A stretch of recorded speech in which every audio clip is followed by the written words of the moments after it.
Assalamualaikum warahmatullahi wabarakatuh. Berjumpa kembali bersama saya Mang Maman di channel Pojok Tani.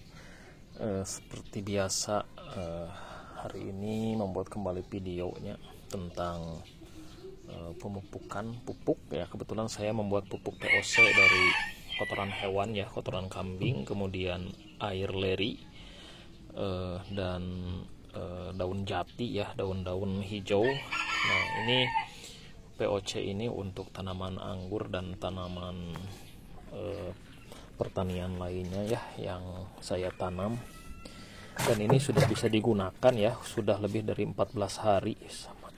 Pembuatannya menggunakan EM4, jadi ini ada kurang lebih 50 liter ya, lebih 50 liter lebih. Perbandingannya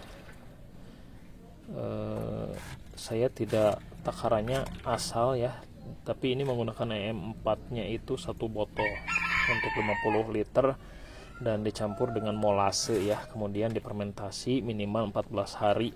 Nah, ini alhamdulillah sudah saya gunakan karena sudah jadi, baunya sudah ada bau tape ya, menyengat bau tape ya, seperti ada menyengat bau tape.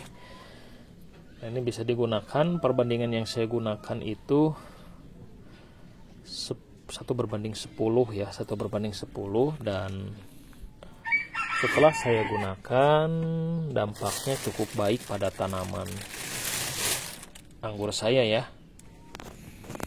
Nah, ini pohon anggur. Sebenarnya ini saya menggunakan pupuk kimia juga, namun di awal-awal masa vegetatif ya, dan barangkali baru 6 kali atau 5 kali kalau tidak salah ya pupuk kimia. Hanya menggunakan dosis setengah gram per liter air ya, seminggu sekali, ada 6 kali kalau tidak salah. Dan akhirnya ini saya gunakan POC yang tadi ya, dengan kadang-kadang dikombinasikan dengan semprot ekoenzim ya, ekoenzim. Alhamdulillah pertumbuhannya hijau, dan takaran yang saya gunakan ya sepertinya untuk POC nya itu 1:10 sudah cocok ya. Karena kalau tidak cocok biasanya si tanaman anggurnya itu daunnya akan sedikit bercak kuning. Kalau ketika penggunaan POC daunnya ada bercak kuning ya, kemungkinan besar POC nya terlalu berlebihan, jadi larutannya harus ditambah lagi air ya, seperti itu pengalaman saya. Nah, ini juga sama ya, kadang-kadang saya kasih POC nya itu satu minggu 2 kali ya, 1 minggu 2 kali dengan perbandingan 1:10. Satu bagian POC larutan yang tadi dilarutkan dengan 10 liter air atau lebih gitu ya, 15, 1-10 atau 15 ya. Nah, ini penampakannya seperti ini, alhamdulillah hijau ya. Dan sama saya juga melakukan penyemprotan seminggu sekali dengan ekoenzim ya, karena banyak rekomendasi dari para petani ya bahwa ekoenzim itu bagus untuk tanaman dikombinasikan dengan POC ya, pupuk organik. Dan saya melihat perkembangannya ya, alhamdulillah pertumbuhannya sudah mulai kelihatan bagus ya teman-teman. Dan ini saya biarkan, tidak saya potong ya, biarkan saja biar ini pucuk-pucuk tunas airnya itu merambat, memanjang ya. Dan ketika kita memelihara tunas air ini ya, bisa kita kelihatan tunas utamanya sedikit lambat ya, sedikit lambat, tapi tidak masalah. Ini saya jenisnya katanya ya, mudah-mudahan benar ya, valid, Tamaki ya teman-teman, Tamaki. Nah, begitu juga ini ya, saya juga ini menggunakan sama POC dan ekoenzim ya. Saya mencoba nih teman-teman, jadi saya masih mengamati apakah memang benar dengan penggunaan POC dan ekoenzim itu bagus untuk tanaman. Tapi sepanjang ini saya amati ya, alhamdulillah daun-daunnya cukup hijau gitu ya, daun-daunnya bagus, cukup hijau, cukup lebar juga, melebar gitu ya. Dan ini masih pembentukan tersier teman-teman ya, dan ini ada bagian yang kecil. Nah, saya nanti akan potong di bagian atasnya ya, kalau sudah mencapai bagian atap itu ya, ya kurang lebih ada 1 meter, 2 meter, 1,5 meter ya, 1,5 meter. Nah, seperti itu teman-teman. Dan ini juga sama, saya gunakan POC dan ekoenzim juga ya teman-teman. Ya mudah-mudahan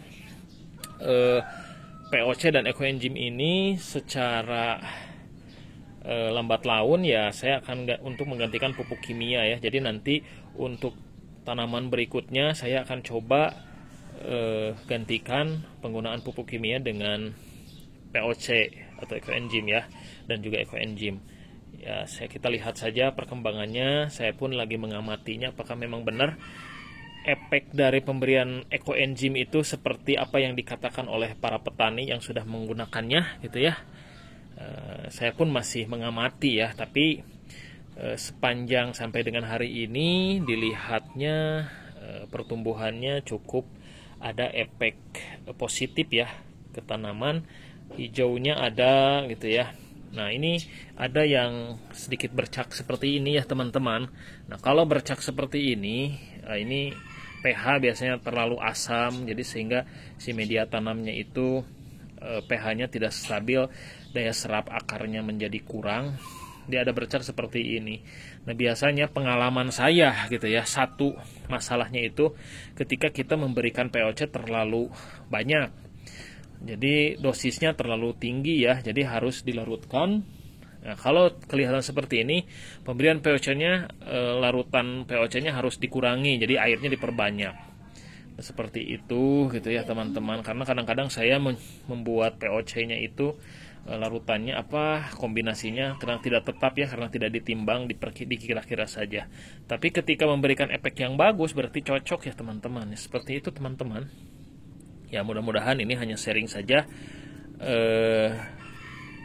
karena ya tujuan kita ingin mendapatkan tanaman yang hasilnya sehat gitu ya, tidak banyak terkontaminasi dengan pupuk sintesis, dan juga tidak banyak terkontaminasi dengan obat-obatan tanaman ya.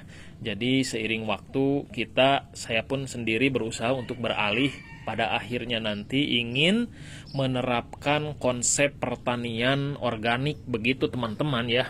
Apapun yang ditanam gitu ya, tapi memang perlu proses dan perlu pengamatan ya. Ya mudah-mudahan bisa mengkombinasikan dan membuat pupuk-pupuk organik yang cocok untuk tanaman kita, baik tanaman seperti ini ya, ataupun tanaman anggur ya yang paling utama. Seperti itu teman-teman.